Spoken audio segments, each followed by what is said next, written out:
So we were dealing with some specific legal conditions. I would like to welcome you. I would like this presentation to be as not very academic, but where the theory translates into practice and what results from my work experience in banks for the past 18 years. And this will be also a look from the banking point of view and not the financial point of view.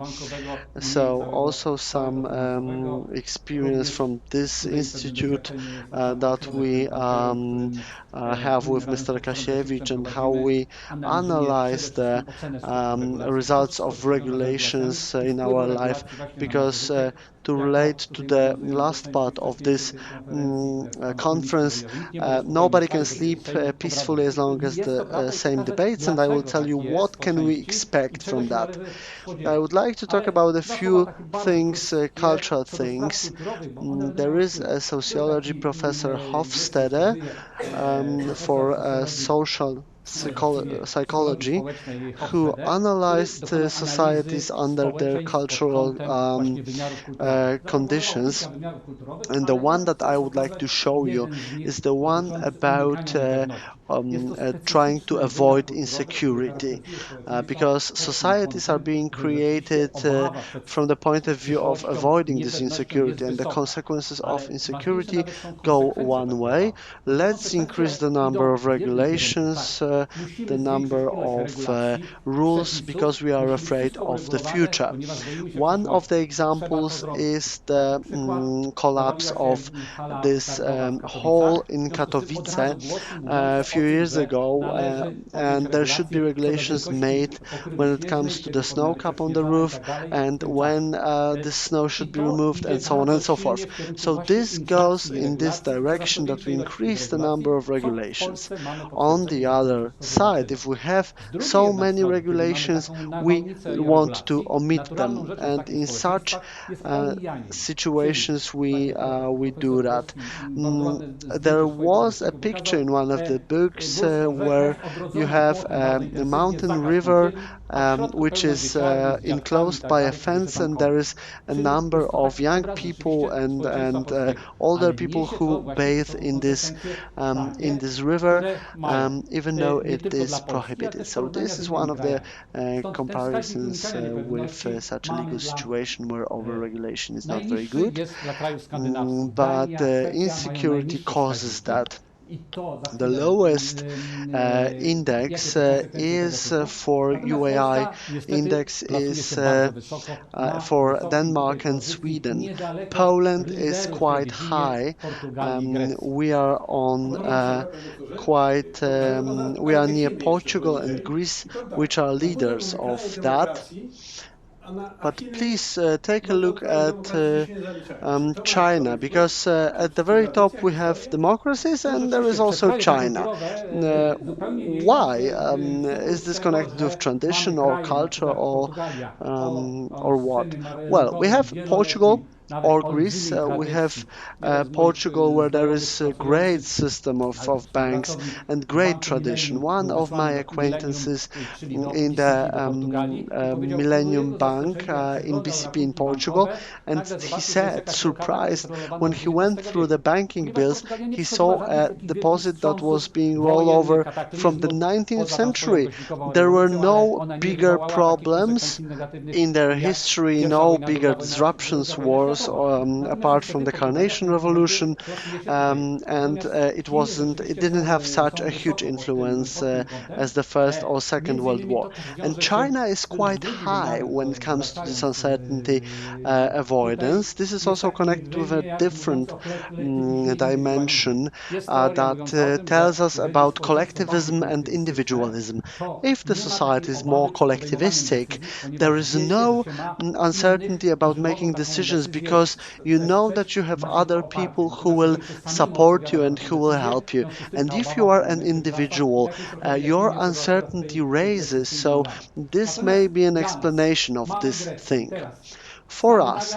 We have Greece, we have Scandinavian countries where there is innovation. The Scandinavian model is quite understandable. They are really highly developed, amicable, friendly countries and leaders in Europe. On the other pole, you have Greece. And what Reuters said, if Poland doesn't start innovating, we will end up as Greece. And this is a signal for Poland to start innovating. There is also a report on innovation made by Institute for Strategic Research.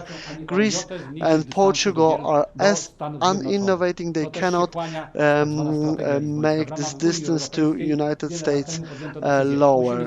And United States are far better than us, and European Union, even though there was the Lisbon strategy, it turned out to be a complete fiasco. What influence does it have? When we look at Poland, we are also in the bottom of the list when it comes to ranking innovation, both 2007 and 2011. Let's look at the countries which have better indexes. Greece, Portugal, they also don't innovate. Denmark and Sweden innovate to a bigger level. And the climate for innovation in our country is not that good, and we have also lower chance to innovate than the countries where this avoidance of insecurity is slower. And I will talk about the progress and the economical progress connected with this avoidance of insecurity. The World Bank makes an analysis every year and talks about different criteria and the quality of regulation and the rule of the state of law. Poland is not that bad in this ranking. We were talking about the quality of regulation first, and when we look at countries which have the highest index are the Scandinavian countries. Great Britain is one exception where the culture with editing and amending regulations is the highest. You have the best techniques that are also helping you innovate. You cannot over-regulate the economy. The regulators in Great Britain know that, and they know how to avoid negative regulation. So you cannot add up and add up and add up as it was in this popular Polish cabaret. There are all the regulations, they are not being dismissed and cancelled. If there comes one regulation, there should be the other regulation taken away, and the British do that. And the countries that have the highest insecurity avoidance index are quite high, and they overregulate as well as Poland. So there is some connection between those countries. Let's look at the banking sector now. The banking sector in Poland is proud of its innovation. We are a leader, European leader, and our institute with ProPublica made this research based on the future, about the future of banking sector with the club Poland 2025. Let's take a look on that. We are modern and technologically advanced. We are proud of our banking sector, which is far better than the whole economy. And there is an analogical thing when it comes to our technological advancement. From 0 to 7, only this one point, this modern technologies and advancement is really high. And there are other ones, 3.5, for example, for example, the business ethics and so on. We are very innovative. We are also, but there is this self-complacency is going down a bit because it was a little bit dichotomic on Monday. There was a conference, Horizons of Banking, and the president of Raiffeisen Paul Bank was talking about fintech and was talking about the threats of fintech for the banking sector. But on the other part, he was very proud of the advancements of banking sector. Not every banker is seeing that, and it has its consequences also within this international environment. In 2016, the innovation of banking sectors was evaluated, and the Polish mBank was the first one, had the first place. The sixth place was taken by Millennium Bank, also a Polish bank. So there's an analogy to the mobile banking. The third place was taken by mBank, and the fifth place was taken by Millennium. So you could say, along with what I have already said about the cultural conditions, that it also explains why Poland is not that innovative when it comes to the whole economy, but is very innovative when it comes to the banking sector, to the banking industry. And this explains why the banking is there. Well, we have some problems with this tardiness, the previous tardiness. Um, during the during the turn of the 21st century, the banks were introducing some new information technology systems that were open to newest solutions, mobile banking, internet banking, and so on. And the older banks had some problems with that. I know that because I worked for HSBC for 6 years, and during one conferences, one of my colleagues in the Czech Republic had the same information technology system, and he asked, "How can we play on the market and fight on the market with our competitors if you give us wooden swords? Your systems are prehistoric to that what your competitors do." And not only in the Czech Republic, but also in Poland, the banks had relatively new systems and they could be introduced. But it was 15, 17 years ago. And now, along with the technological progress, these systems also are quite old. You also have to coordinate the cooperation between the banks and infrastructural companies, and this is extremely important when it comes to security. And all the people who are not from the payments sector, for the society, the factor of security is extremely important, essential even. And thanks to the fact that the banks cooperated with different people and the Association of Polish Banks, that the modern banking, online banking is secure. The society didn't have problems with that. They accepted that, they embraced that because one of the insecurities has been eliminated. If it's secure, I can use that. I am not insecure, there won't be anything happening to me, and this acceptance and usefulness, these are two different things, but the security was extremely important. And what you do in other companies, if you give people the awareness and this security, you will have success. And even decision makers in the companies are managers who normally function in our society and should know that. And I would like to point to the fact that you have to create security, and when it comes to security, there emerges one another thing when it comes to the Sejm, the Polish Parliament. If something negative happens, it will bring along different legal consequences. Like the collapse of the hall in Katowice, we after that, we needed new regulations about the size of the snow cap.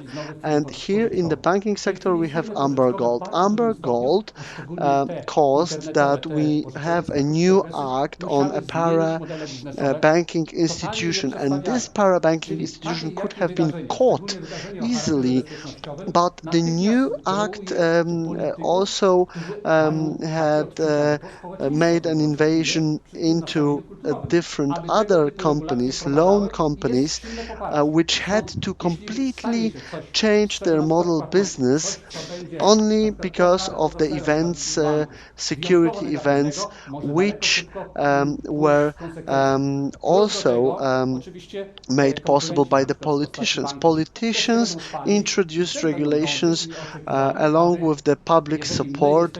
If something happens in the payment sector and will be very negative, it will have also negative effect and negative consequences on the legislation. And the competitors, when it comes to banks, will also not sleep easily, and they will go in towards this arbitration and legislative arbitration. If somebody is not regulated, they will want somebody else to be regulated because they want the same situation. And there won't be the analysis of the results of the regulation. There is this requirement that every act is being analyzed when it comes to its outcomes. And I have seen many acts, and not every one of them is being analyzed when it comes to its outcome.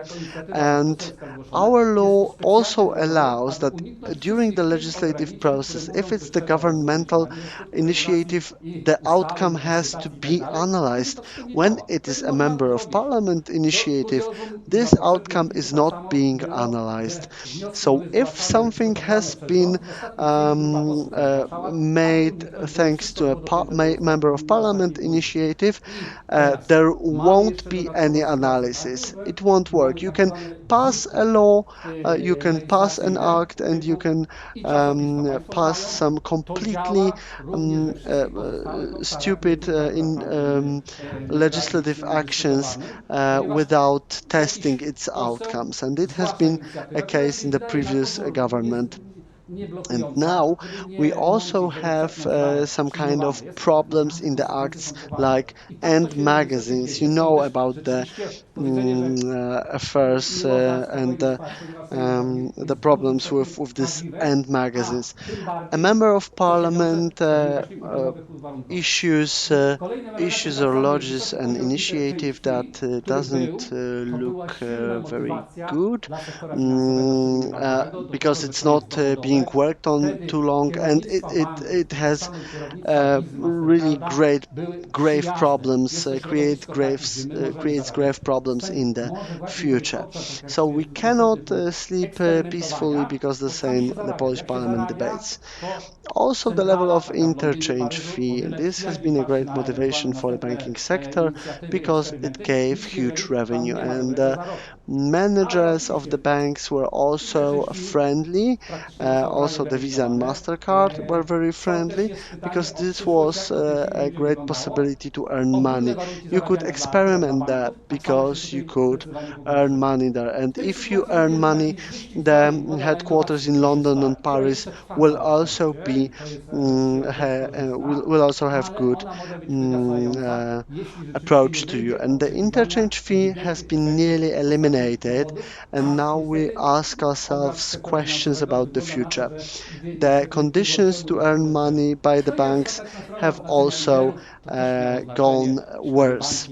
The other thing is this fashion or trend to innovate, which is still there.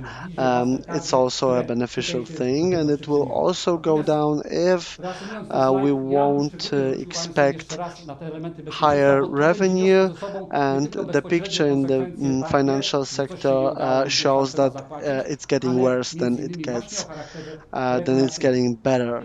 And also the importance of the leaders when it comes to banks, for example, the President Lachowski, Professor Kaszubski, who in Visa and MasterCard also contributed to that. To sum up, I would like to point to the security elements because this will not only bring along consequences, financial consequences, but also regulatory consequences. And to go back to the analysis from the last year in the banking sector, look, the product offer thanks to new technologies, this is the biggest chance for development, and it also takes the first place among all the other factors. It's not that bad, really. There was a question about non-regulated or badly regulated issues. The IT security and cyber crime are also a problem, but they weren't really high in this research. Only 5% of the specialists said that cybercrime is an issue, but at the same time, you would, for example, talk about other competitors and this regulatory arbitration. If this regulatory arbitration deepens, the over-regulation of banking sector will go on. If we add banks to that, every reaction will cause another reaction and another reaction, and there will be this domino effect, and there will be some pressure from the banks showing that non-banking systems and non-banking institutions will also have oversight from the banking sector, and the banking sector will pay attention to that. Now the picture of the whole economy showing the influence of different factors here. So the financial sector are banks and insurance agencies. The banks said the most important factors are the legal and legislation factors because they are really essential for this sector. When it comes to the whole economy, this is the fifth place in this global results. When it comes to the technological results, it's the third place in finance and second in global ones. So looking at this regulatory aspect, this plays a major role for the banks. So if we have the tendency to over-regulate, it's a danger, it's a threat. If we are fintech that should invest a lot, me as a president, I would think about returns because there could be the risk of regulatory changes that will make me not have such a huge return. So we are now looking in short term for short term returns and not some kind of stable investments and stable returns. So what's the challenge? First, regulation versus innovation. These are two different worlds. So, regulating innovation is extremely difficult. There are some attempts now, but our regulators are really behind. The British ones know how to do it. And there are different concepts in this matter, and this phenomenon of asynchronic regulation is there. When it comes to the banking sector is over-regulated, and it touches heavily on the way we work. And this will also weaken growths, and the banking sector won't be able to finance economy in the right way. And PSD2 will also have influence on banking sector and consequences, causing that we won't have such returns. It may be won't result in such a storm as the one presented here, but it will change the image of banking sector as well as non-banking institutions. So we have to think about that, and the managers of the banks should start thinking about it. They already started doing that. Maybe they still think, okay, we are so innovative and happy about that, but they also come back to that. And President Czarnecki also showed that fintech institutions are quite dangerous for banks, and loan institutions maybe were a little bit carved upon, but maybe Amber Gold was one of the victims of that indirectly, and all the institutions that decide on regulation, they can change the business model, and maybe showing loan companies is not the best example. Thank you, Doctor. Do you have any questions? I would like to talk about one of the first slides. You showed us this ranking of the countries which are not very friendly when it comes to innovation. Do you know any spectacular examples of countries which were not very innovative at some time ago, but then turned innovative? Well, this was about uncertainty avoidance. What I'm asking about is, are there countries which were not innovative and became innovative because of some kind of actions, governmental actions, for example, which caused that some countries moved up in this ranking in a perspective of 5 or 10 years. And I'm also talking about this Polish reorganization of economy, or the Chinese ones, or the Israeli program, where which can be an example of that, or there are any other examples which show that this can be an evolution, or can this be, for example, speeding up